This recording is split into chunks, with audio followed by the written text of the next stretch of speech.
everybody. My name is Aaron Conrad. If you don't know me, I am the host of the Unscripted podcast.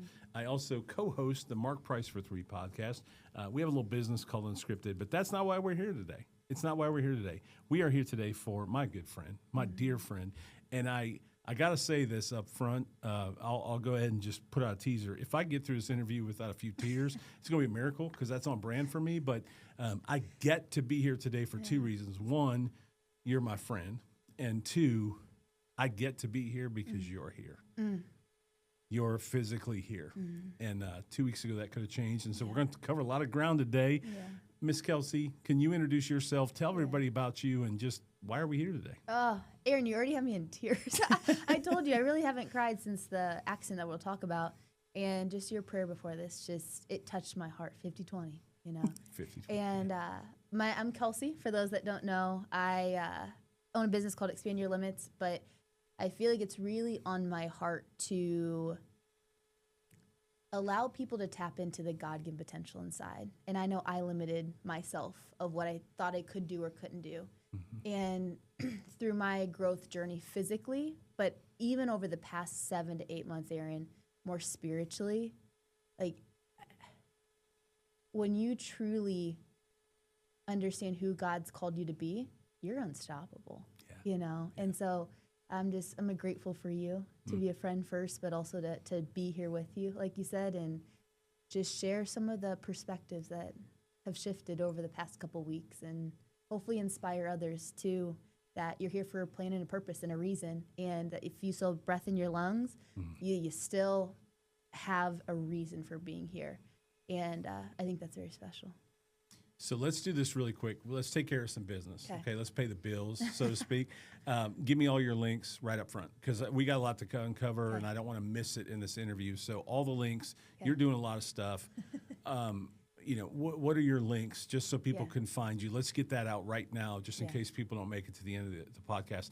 What are your links? Yeah, so on social, I'm at Kelsey Lensman, which my name's will be in the title of it. But then at Expand Your Limit with X, not an E, is where all of our stuff is, and Expand Your Limits on social. So pretty simple. Okay, there you go. All right, we paid the bills, Kels, and we have talked about who you are. I'll just say this on a personal level. You and I met, I don't know, 4 or 5 years ago, right? Is that when we first met? And so no, it's probably been 7 years ago. About 2018, 2019 when I graduated. Okay. Yeah, whenever it was. Yeah. I have watched you just evolve and grow, and you have, what is it called, cutting? Wait, do you mean leaning out? No. Oh. When I don't know. When you were eating nothing but salads and drinking like it was bodybuilding. It was cutting. You're right. Okay, all right. So I was like, what are we cutting here? Food, paper? I don't know. So I have watched you run a half marathon in stretchy pants, right? Didn't you?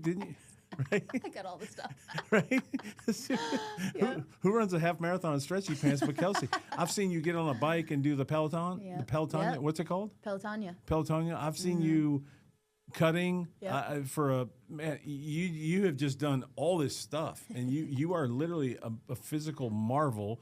You inspire people through the business that you've created, and there's a story that we may or may not tell today about somebody who jumped off a platform at a place we used to work, and she got a tattoo because she did it because you inspired her and words you said. I mean, gosh, you have, so back to the point, you have inspired people for years, and you have a massive following.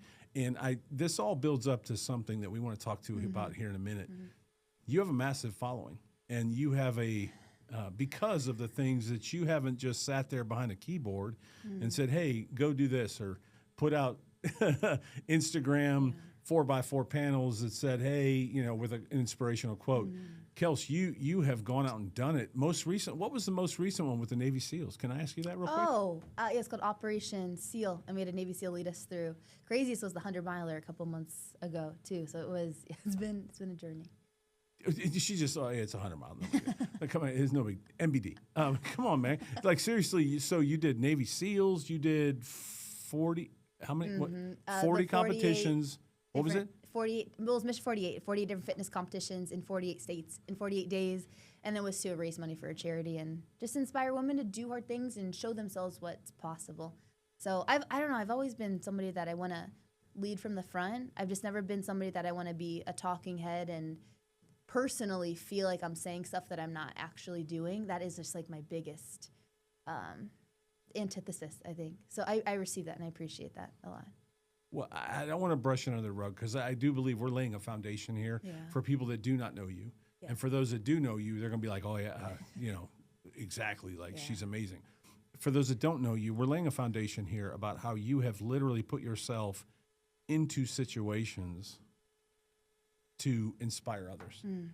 And it has inspired others. I know a few people myself that work with you that are inspired by you, and that's so incredible. So again, one more time, can you give me your links just so people know those? Yeah, at Kelsey Lensman, and then at Expand Your Limits is usually everything there. I'm most active on Instagram for sure. Okay, so I don't want to do a lot of business today because what we're going to talk about next is so important. It's why I get to sit across. I get to sit across from you today. Yeah. What was it? 2 weeks, Kels? Actually, 2 weeks to the day. 2 weeks to the day. Yeah. Yeah. Everything changed in an instant for you. I'm gonna get out of the way, and I'm just gonna let you tell your story because 2 weeks ago to the day, which I didn't even know that walking in here, everything changed for you. Can you tell your story? Yeah, definitely. So 2 weeks ago on Wednesday, I was actually ironically coming home from Bible study, which it's Bible study that just hits deeply in my heart. And I was driving, for those that are in Columbus, driving on 270, which is not a small highway. It's one of the most populated highways. And I was actually going the speed limit for once in my life. So that's a bonus on my end. But I was driving in the second to inside lane. So it was fast lane, my lane, and then 2 additional ones. And as I was coming home, I was right near the Sawmill exit. And I could see in my rearview mirror that there is this blue Challenger that was going really fast behind me. You know how you can kind of see the speed sometimes? And I'm like, okay, like mental note. But then I thought whoever it was would get in the fast lane and just be on their way. But then they kept coming closer and closer and closer to me. And I'm like, in that moment, you almost don't know how to react because it was so fast. But as soon as it came towards me, it went quickly to the left fast lane. So that moment, that second, I was like, okay, it's good. But then as soon as I thought that thought, it came right into me on the back side of my car. So, of course, it was probably going easily 85 plus at that moment. So it spun me out. And then because of the speed of it, it then rolled me 3 or 4 times. And, Aaron, it's interesting because in that moment, I was fully conscious through the whole thing. So I had a 4-wheeling accident in high school, blacked out. Don't remember anything from hitting the water until when I grabbed my leg.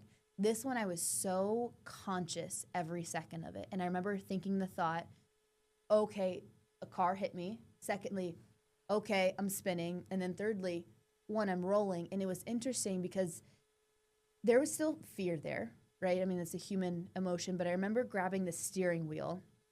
And I just remember saying, Jesus, protect me. It was very calm. I wasn't irate. It was just every roll I would be, Jesus, protect me. Because I realized in that moment that nothing that I could have done could predict the outcome any differently than what the will that should be done will be done. And I just remember thinking, like, the only way that I get out alive is if he protects me, you know? And so finally, I was just waiting as I was rolling. I was just waiting, honestly, Aaron, for it to go black and just me not be here anymore. Hopefully I'm going up to heaven. But I just remember thinking and thought, okay, this next roll, it's done. This next roll, it's done. And I was honestly a little fearful about it. I mean, I know Jesus, I love Jesus, but I think the human side of me was still fearful of what happens.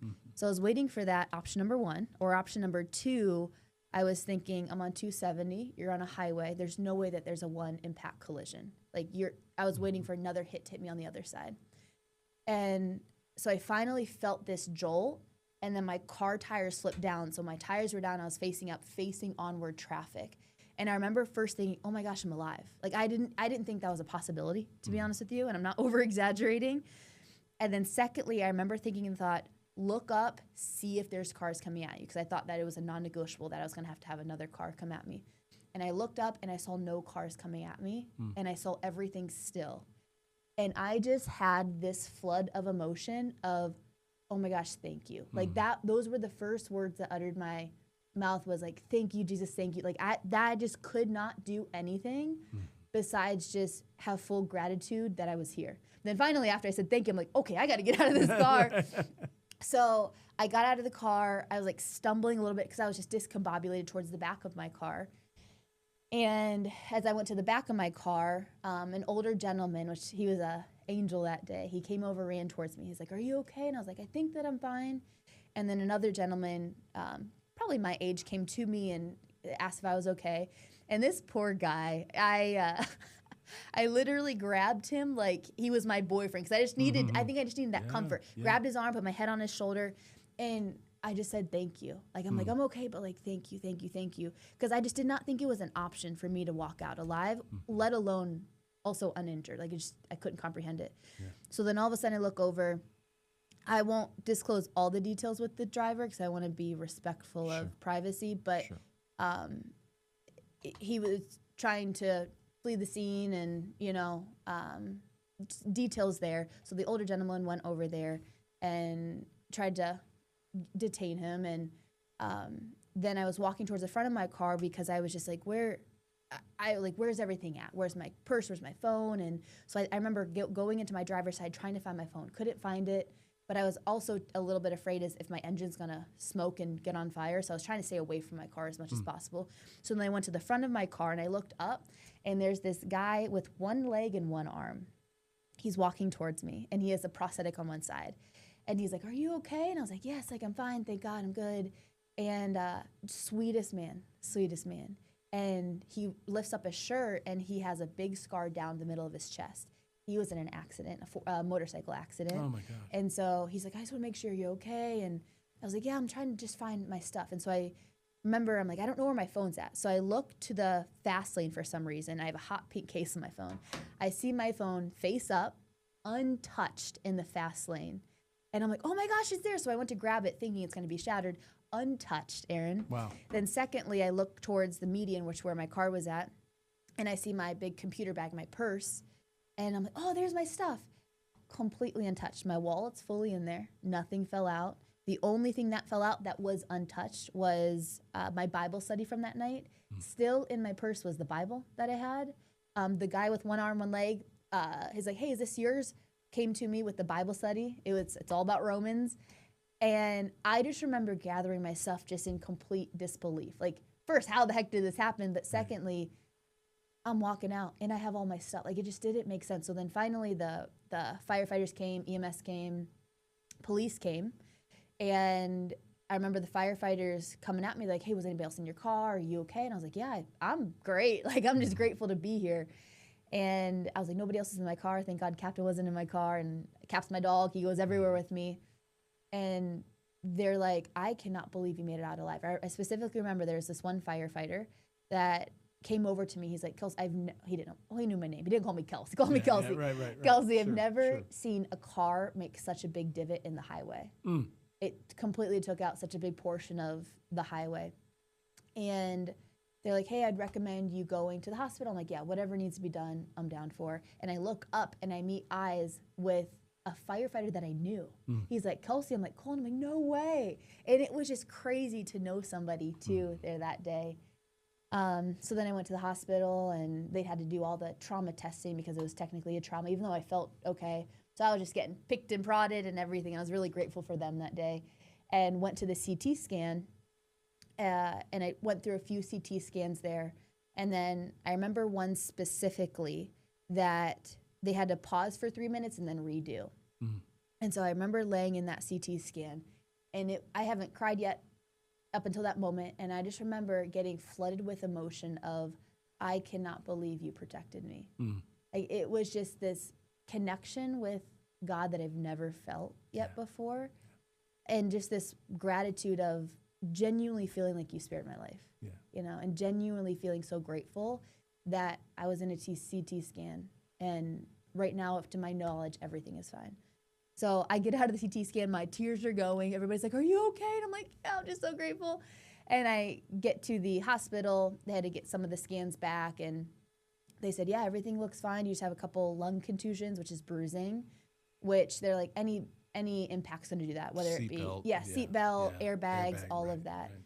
So like we just want to monitor you overnight, make sure that you're good overnight. So I remember laying there and I was a little bit nervous to go to sleep just because of everything that happened. I knew that I was fine, but I think there's still my body's coming down from the adrenaline of it too. And I just remember I had my Bible right there and I just played worship music. And it was just the comfort that I needed to, one, feel gratitude of that I was still here, but also like, all right, he's got this, Kelsey. Yeah. You don't need to be fearful. So kind of long story long, I went home the next day, walked my dog that same day. I had a big scar on my face, went away within 3 days, and I was back to literally almost 100% within 4 days. Wow. Which is like crazy. Yeah. If you see the car, it is crazy to think that healing could happen that fast. I saw the pictures the next morning or whenever you posted them, whenever it was. And, that just shakes you. I lost 2 friends in college, 2 of my best friends, in an instant, and so when you see a similar, photo, I mean, we didn't have Instagram in college, right? And I lost them. So when you see images like that on Instagram, that now that we do have that gift, and see that somebody walked away from it, boy, it triggers you. It hits you hard. And I was just so thankful, thankful. And so, like you said, so much gratitude. Driving over here, beautiful studio here, by the way, where we're recording. I was driving over here, and I was thinking about Job, and if I was a pastor, I'm not, but I know enough about the Bible to be dangerous. And there's a verse in Job, and many people know the story of Job. He lost everything and went through a lot of really bad stuff. This is the Aaron unscripted version. This is the AUV, the Aaron unscripted version. That's good. You can find it in some small bookstores. But no, the Aaron unscripted version is, he went through a lot of bad things. Yeah. But it started when Satan said to God, what about Job? What about your guy Job? I guarantee you, if I start making things happen in his life, he's not going to praise you anymore. And again, this is my version, so it's very very loose. But I was thinking about that coming over here, and I now go back to the foundation that we talked about, all the things and the way you've inspired people. And what always tripped me up in Job is that God said, okay, because he allowed it through his filter. He allowed that because he knew that Job would not bow down to Satan, and Job lost everything, and then he got it all back in maybe a different fashion. Again, let's not go into a lot, but you understand my point. God allowed that through his filter. He said, okay, you know what, Satan, go ahead and let Kelsey flip how many times? 3 or 4. Yeah, 3 or 4, no big deal. NBD, right? Yeah. Go ahead and let Kelsey flip 3 or 4 times. Yeah. Go ahead and let her be on 270. If people aren't familiar, that's a clock around Columbus. It's a circle around Columbus. It's constantly full. It's never empty. Go ahead and let her be on 270. Satan, you go ahead and do that. You go ahead and let that thing flip 3, 4 times. You go ahead and let some guy who's not in his right mind hit her. You go ahead and do that, because you know what? At the end of it, and during it, she's going to grab the wheel and she's going to say, protect me. She's going to say, Jesus, be with me.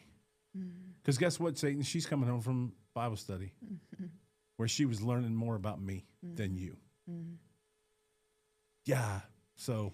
Can I go into a little bit of that? No, I'm sorry. No, I'm just driving over here thinking about that. Like, goodness it's so sakes. interesting you share that, because, and I haven't shared this with many people yet, but the couple days leading up to it, I've made some, and our team has made some pretty bold decisions to have a strong stance from a faith lens for what we do. And we're not here to Bible beat anybody over the head, but it is the biggest part of me that I've really grown into over the past X years, but also really dove into over the past 7 months hard. And we're partnering with a specific charity to shine a lot of light in darkness for our big upcoming event. And we're just making some moves that it is exposing darkness. You're taking territory. And Aaron, I'm not joking you. I was thinking this right before this happened. I was thinking, Kels, be on guard. Yeah. Right? You're not presupposing that something's going to happen, Mm-hmm.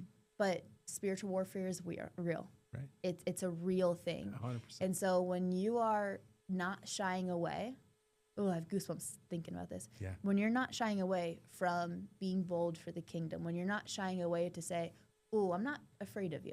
Like, I'm going to stand strong. Mm-hmm. I know who's on my side, and he is the ultimate. I literally thought that thought as that car hit me and that drunk driver hit me. Isn't that crazy? It is crazy. But here's the thing, like, you ain't the one.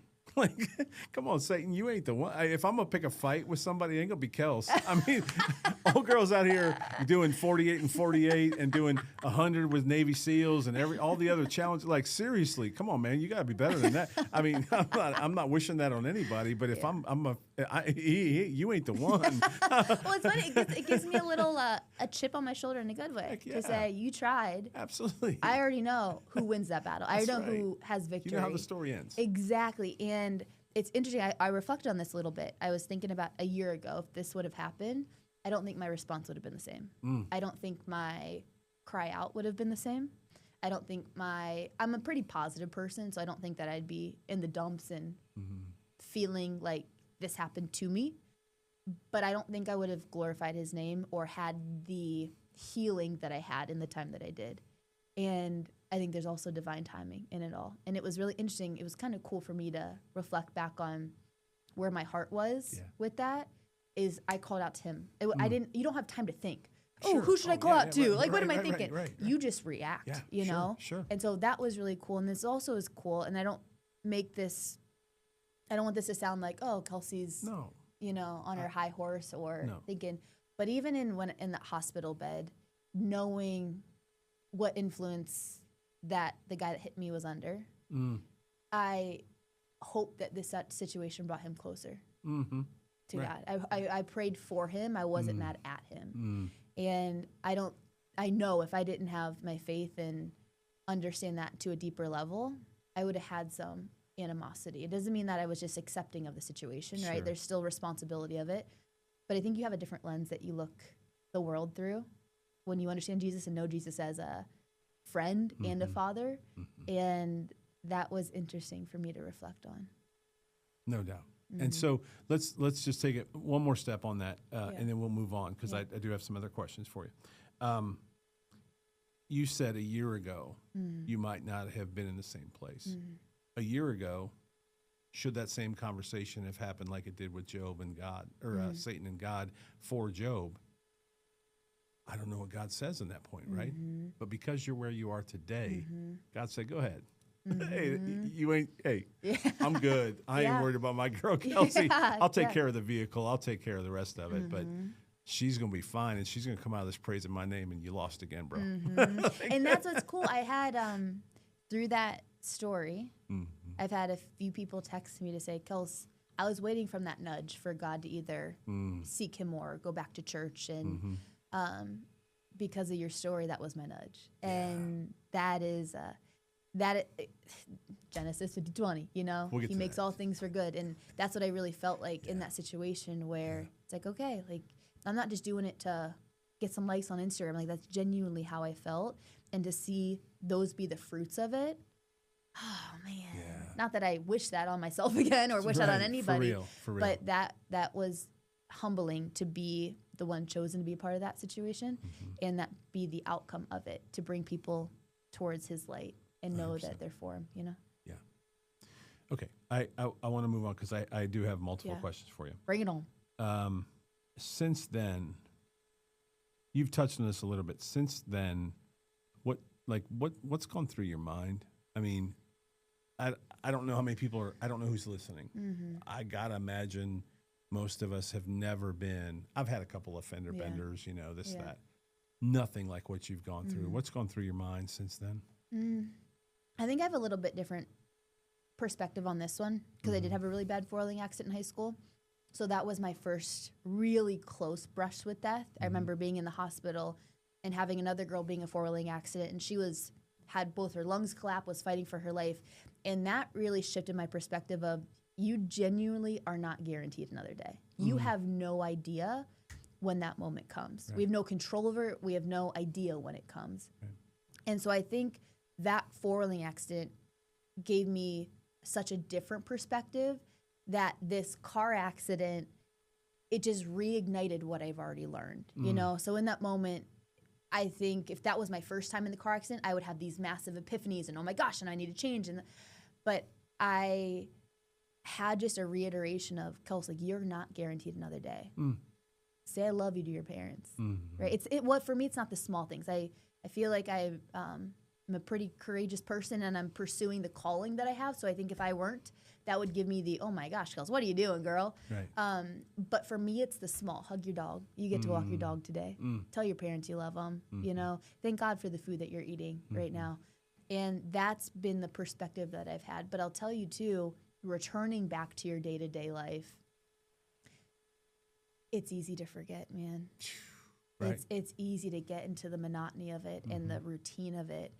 And I have never felt closer to God than I did that accident night. Yeah. And I pray every single day that I don't lose that in a way. And so I'm really trying to root myself deeper in that, and genuinely wake up to get excited that God gave me this day. Because like I said, I couldn't be here today. But I'm telling you, getting back to the monotony of it or just the routine of it, it's amazing. And I'm grateful that I bounced back. But I kind of had this moment that Sunday night, so going into that fresh week, where it's like, do you just return back to your normal day to day? Yeah. You know, like you can't pause everything. You need Right. to keep moving. But Sure. that was really hard for me to wrestle with a little bit of, you had this big life event happen a couple days ago, God willing, and thank God I'm fine and mentally fine and cognitive fine. But do you just kind of return back? So that's what I think I'm still kind of understanding and wrestling, but I'm trying to communicate through it and just share the lessons. I think it helps me process a lot. So, you know, I host a podcast called Unscripted, not a plug. Yeah. But this is going to be a very unscripted question. And I just saw a quote today. This is the reason why I have to ask it. Who was the first call you made? My mom, for sure. Yeah. And I told her, I was like, Mom, I'm okay. Like, that's the Yeah. first thing out of my mouth was, Mom, I'm okay. But even after that, talking to her at night or calling my dad or, for me, I just have thought a lot about relationships over the past couple weeks and months, you know? And I think for somebody that is so driven and go-getter as me, I can be like, what are we doing? What's the goal? Here's there. And I think God's been just turning on my heart. It's like, Kelsey, it's in the small girl. Like, it's in the conversations here. It's in the taking your dog on a walk. Like, that is where life is. And I think I can have a tendency to start either scrolling or be like, oh, they're doing this epic thing. Cool, I want to do that too. And genuinely, fulfillment and happiness, it ain't in the big, you know, it's in the small. And so I've had that perspective. And so call my mom. I was just so grateful to call my mom. So grateful to say I love you on the phone. And I'm trying to be more bold about those things that I would have shied back on before or thought I had another day to say I love you to. So even the kind of God nudges of like, hey, go pray for that person or go share something with that person. I'm trying to not hold it back because you never know if you'll have another opportunity to be able to do that. Yeah. I guess I want to give people takeaways. Again, we don't know who's going to listen to this and what platform it's going to be on, but that's a takeaway is ask yourself that. Who's your one phone call? You get one phone call. Who are you calling? And have you called them lately? I mean, have you let them know, That's right? good. Like, I love that. Okay, and I didn't mean to get off track there. No, so, that's good. You know, now you're healing. You're, you know, basically back to 100%, I think. Did a hard workout this morning. Feel great. Feel great. I didn't do hard workout this morning. I didn't go through an accident, so good for you. But hey, so what's next? I mean, what's next now with maybe a shift in perspective, as you've talked about? Yeah. You know, you've had this time now, 2 weeks. I don't want to say you've had a lot of time to think about it, Right. but Enough I mean, time. 2 weeks. You've had 2 weeks to reflect. You've had 2 weeks to, you know, process and kind of look at everything now through a new lens. Is anything changed for you for what's next? I think it's been working on my heart over the past 7 months, is truly understanding that God's created everything. You know, the business that I have, it's God's. The relationships that I have, He's put them in my life. you know, and to be a steward of those things really well. And I think when you go through that type of accident where you have no control and it is this supernatural protection that spares your life. And I remember as I got out of the car, I just saw the Jeremiah 29:11 verse, like I have a plan and purpose for you. And I have a tendency to get in Kelsey reliance mode. You know, I'm a go-getter. I'll do the task list. I'll make the calls.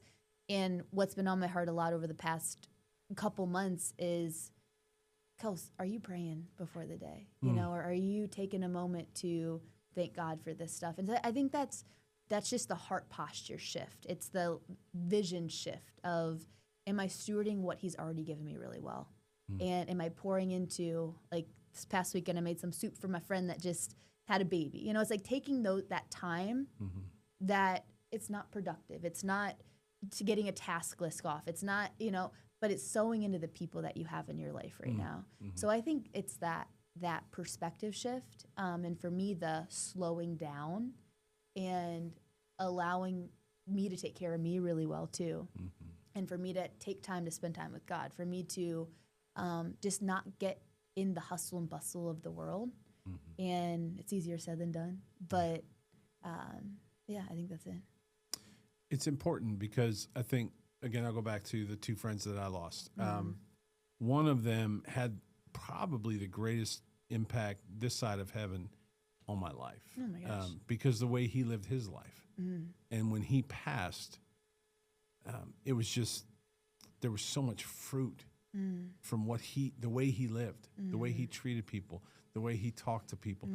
I was not, I don't know if I am now today. I strive to be like he was, because after he passed at a way too early age, and in a moment, I realized that the impact we have in the short time we're here. You know, I thought about your accident, and I just thought about, I told Heather, my wife, you know, we always think, well, I'm a good driver. Yeah. It's not about you. I mean, you know, and when we saw you Sunday and you told us about what happened, I'm like, my goodness, you didn't fall asleep at the wheel. Right. You weren't, you know, under some kind of influence. You were just going Actually home going from a the speed Bible limit study, too. from a Bible study speed limit, Yeah. and you know, and your life changed in a second. So it's not always about you, and I don't mean that in a bad way. I mean, you know what I'm saying? It's 100%, not. right. It's not that you're a bad driver. Right. It's somebody else that's having a bad day or made a bad decision. All of a sudden influences you. Right. But those ripples that we leave. And so I love that you're doing that now. And you did it, Kels, if you did it before. I appreciate So now that. maybe it's on steroids. Maybe it's I think it's more maybe it's a little bigger. I don't know. Yeah. I think that is, and Yeah. that's a buzzword nowadays, is like intentional. But I was doing stuff because I've always done it, or I'm Sure. doing stuff just to achieve this thing. And what am I actually intentionally doing? You know, and what am I doing just to pour into not just others from a business standpoint, but genuinely the people in my life, and to tell them I love them and to show them I love them. And I just have a tendency to go. Like, I'm just a speedy girl, and I'm a driven girl, which is great, but that doesn't always mean fulfillment at the end of the day. And it's just, I don't know, I just have a shift of, I'm still always going to be driven, but just a shift of really what success means too, you know. And it's the text. I think that too was really cool. The text that I got, the people that reached out to me, that sent me flowers. It was just such this epiphany that it is the relationships that you have. That is genuinely what matters the most. And yeah, you still got to put a roof over your head. And I'm grateful that financially, like, good, in a good spot. I'm amazing parents and everything. But it is the relationships that you have that matter the most. And so that's the most important right now for me. I just had a birthday, not a plug. Come on now. 2 or 3 weeks ago. We won't talk about what number it was, but it was a speed limit number. But to your point, I know it's cheesy. I mean, everybody, you know, it doesn't count if it's not on Facebook, right? And so you get, you know, however many. And I don't even know. I don't count the numbers. What I looked at was the breadth of people from high school and church growing up to college and somebody I went to church with before, or somebody I used to work with. You look at the breadth of it, and you kind of just get this, and you just get this moment where you're like, man, that I'm an empath, so I feel everything. And so that to me meant so much. And so I can't even imagine if you go out and put about a post like, hey, y'all, almost couldn't put out a post today. You know what I'm saying? And see that breadth of the lives you've impacted across the years that you're given. You know, there's a philosopher named Pitbull. Have you ever heard? I've danced to his music before. And it was nothing that should be exposed right now, I'll tell you that much. But he did say every day above ground's a good one. Amen to that. And so, I try to remember that, you know, but like to your point, we get busy. And at the end of the day, hey, if you hear this and hey, we're all human. Right. I mean, we're human, and we got to go to the gas station, then we got to pick up milk on the way home, and we got to do this and that. But every day above ground's a good one. That's so true. And sometimes it takes a major event to remind us. I think the thing that will surprise a lot of people in your story, in your situation, is you ain't the one. Again, it's like, of all the people I can think of, Kelsey's probably not someone you need to remind, hey, go live your life. Go take on challenges. Go do crazy stuff. Because, Kelsey, you've jumped out of planes. You have done, seriously, your resume is pretty strong. But I think that was from the four-wheeling accident. I think if I didn't have that four-wheeling accident, there you go. I would not do the things that I've done, you know? And so I really do think that this is just a magnifier to that. But I think that was oh my gosh. Yeah. You might not have another day. Why are you letting fear get in the way? Why are you letting doubt get in the way? Why are you not pursuing who God's called you to be in all capacities, you know? And so it's just that. People see me that, oh, that's just Kelsey. I'm like, man, if you only knew me before then or not with that perspective, maybe I would have gotten there, but probably not. I think it makes the testimony even stronger, honestly. It's so weird. I don't even know how to say it, but I hope people understand what I'm saying. When you look at someone like Kelsey, who's out there and has been there, done that, tried it, you know, and not bad things, healthy things, good things, challenging things, fearful things, all that you've done. And then you see, oh, wait a minute, her number almost was called. Hang on, like let me get my life right. I mean, I think, I don't know. When I looked at that, I'm like, wow. I mean, again, you know, it's up to God. We don't control who and when. If we did, I learned the that. world would be a whole lot different, right? Like, but man, I think that really, really, for me, it was just like, daggum. Like, you gonna take Kels? I mean, Kels is out here making people's lives better, Lord. Come on. And so he didn't. And so I do have one charge for you. And I know we've been on, we could probably talk for 3 hours. I think we could go a really long time. I do have one charge for you. And I can't, I already sent it to you. So it'd be cheating if I said, you know my favorite verse. My favorite verse is Genesis 50:20. And it just says, you intended to harm me, but God intended it for good to accomplish what is now being done, the saving of many lives. Kels, I think because of everything we've talked about and what I just talked about, you have inspired, you have encouraged, you have a reach that is far beyond much you even know. You know how many people probably didn't hit up your Instagram? There's a lot of people that probably saw it and they just don't interact. Kels, your reach is huge. And so when I think of Genesis 50:20, I think that, again, I go back to Job and Satan saying, hey, what about Kelsey? And God's like, bring it on. Sorry for you, but God's like, bring it on. My girl has got this. And I think what's going to happen is the saving of many lives. And I hope this podcast today, I hope people listening to this today hear that. And but I know you're going to do it, whether it's this podcast or anything else you do, Kels. You're going to do it. And so it's 50:20, kid. Amen. And it's actually, I forgot about this till now. There's two things that pulled up to my brain there. It was so interesting, Aaron. I was in the hospital overnight, and that next morning I still had my Bible on my little table there. And I had an hour conversation with the nurse about faith and about things that she was going with in her life. And then I'm like, oh, could be a coincidence. I don't think it is. Coincidences don't exist in my world, but could be a coincidence, right? She's like, and she told me, she's like, Kelsey, I was praying for somebody earlier this week to help me with this. It was more fitness related and nutrition related. And she's like, you showed up today. That's not a coincidence. Secondly, yesterday, I went to my follow-up concussion appointment, had a mild concussion, and I get there, the physician comes in, sits down, and I could just tell there was something a little bit different in a good way with her. And she was talking to me about the symptoms and more of like a root cause approach. So she thought differently about it. come to find out, we had an hour conversation about how she wanted to start a business coaching, which is what we do, and how she's fearful and kind of doubting a little bit, but has her faith in God. And she asked me questions of like, how do you wrestle with doubt? And I talked to her about kind of identity in Christ and also tactically what I do. And so it's like, you cannot mistake his timing for it. And it goes back to that verse, he will make it for good. I don't know how she'll interact with everything. I don't know the influence that, we might have there, but you just can't make this stuff up. Like it's almost incomprehensible to think about, you know? So that verse is so true. And also the timing of it, like there's going to be things in people's lives when they're listening to this that are going to seem like coincidences, but it is divine timing, Absolutely. And when your lens is that and you open yourself up to that, I'm just so grateful that it sounds so weird, but I'm so grateful to be the one to be able to have those conversations, and that seems so backwards. And I don't just mean to put rose-colored glasses on it, because I still wrestle and had fear going on the highway again and still working through some of that stuff. But man, it gives you just a different lens. And then second thing, real quick, talk about fear about talk about fear of the highway is my 4-wheeling accident. I was so afraid to go back in a car with somebody driving because I wasn't the one driving there. And I think up until even a couple months ago, if it was raining and they were driving, my body did not like it. And I knew that it was going to be a similar response to this time of getting back to the wheel.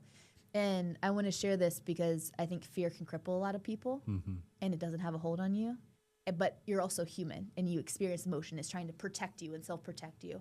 And so I told myself, I was like, Kelsey, you have to get behind the wheel as quick as you can. Obviously, make sure your brain's good. Don't do it concussed. Right. But you have to get behind the wheel. And I was so nervous driving again initially. But I got behind the wheel. Fear decreased a little bit. Thought of going on the highway, like paralyzed me. I'm like, oh, doesn't feel good. But then 2 days after or 3 days after, I was like, go on the highway. I had somebody with me, so I wasn't being ignorant about it. But the quicker that you do something that scares you, the less hold that it has on you. And I think also by the grace of God, yesterday I was driving to the appointment, no fear on the highway. Got on like I normally did. And so I think it's a combination of allowing God to work through you and truly heal. Like it is supernatural healing, whether it be my face or also the fears that I had. But then I also thought like those thoughts aren't of God. God isn't a God of fear, of doubt, of limitation. Cling back onto his promises. Cling back on to who he's called you to be and what that means when you are a child of God. And I just think that's stuff that I'm personally diving into a lot in my own world, that it was interesting to utilize that against some of the adversary's thoughts in my brain or fears that were very, make sense, right? Makes sense that I'm fearful, but those are not of God. So why am I believing those lies that aren't true, So just like crazy, powerful stuff, but it's in the small that has impacted me in the big of it all. I know. We could go on for 3 hours. I want to be respectful of your time, and I want to say this. And so far, I got through it without crying, which is not on brand for me. We still got time. Wait, there's time. No, I just want to say thank you. Oh. I told you Sunday when I saw you, I'm glad you received the text from me in the right manner. This isn't about clicks for me. This is about giving you a platform and a stage and an opportunity to tell your story. Yeah. And thank you for letting me be the guy to do that. That's one. Two, I've seen so much growth in you. So much growth. And just from the day I met you, you said 7 years ago. I don't know. My mind's not that sharp. I don't remember. Speed limit number now. It is speed limit. Seriously, there ain't much left up there. But no, I don't remember when, but I do remember. I'm like that. She's special. Oh, she's special. That. She's different. You have a gift that God has given you, and He's not done with you yet. I think I texted you that. I had this cross stitch thing growing up. My mom cross-stitched this thing, and it said, please be patient with me. God's not done with me yet. And I saw it every night when I went to bed, and I thought of you after the accident, and that because I saw it every night before I went to bed, and so it's forever etched in my mind and maybe stitched like she did. God's not done with you yet, and I think it's very clear. And I go back to once again the Aaron unscripted version of the Bible. And God said, hey, go ahead. Try it, Satan. I'm not done with Kelsey yet. Throw your best punch. I don't want any more. I'm good. Yeah, I'm confident in him. Yeah, he already did. And so, you know, at the end of the day, it's like Yeah. she's going to come out stronger. Yeah. And the people that know her, love her, care about her, maybe even don't know her, are going to believe even more in me. And so that's Genesis 50:20. So that's, I just want to thank you. I thank you. I thank you for this opportunity. I thank you for your friendship. And my goodness, I'm just so glad I get to look across the table and physically see you, because I've had stories where that wasn't the case. Yeah. And they're real hard. And that's the other thing I would say to anybody listening. Hey, let's not take it for granted. Right. Anybody in your life, because we take it for granted. And Kelsey, I'm just real glad you're here. Oh, Aaron, I love you. Thank you. Thank you. You're just, Love you more. you know, like, it sounds kind of crazy, but you just know people that feel like home. Like, and you're one of my people that just feel like home. And so when we were talking about it, I was like, there's no other person I would want to talk through this with. And I just appreciate you being willing to do that. And just your love, I think, at the end of the day. You know, that was kind of my biggest epiphany from this, outside of you never know when your life's going to end, is like, it's the relationships that matter. And so I appreciate you so, so much in it. Well, thank you so much for this interview and this opportunity. And let's not have another interview on this topic. No, I'm good. Right? Let's do the next one on the next big adventure you're going to take, okay? Because I know you're going to do something next. I know there's a next for you. There always is. I'm waiting on it, honestly. All right, well, we'll launch waiting on that, okay? Is that a deal? That's good. We'll launch that, and you'll be here for it. And, I love you, and I'm so glad you were on today. Thank you. Thank you. And thank you, everybody, for paying attention and listening to the story. It's something that I'm grateful to be able to do and still be here to share it. So it's amazing. All right, well, till the next one.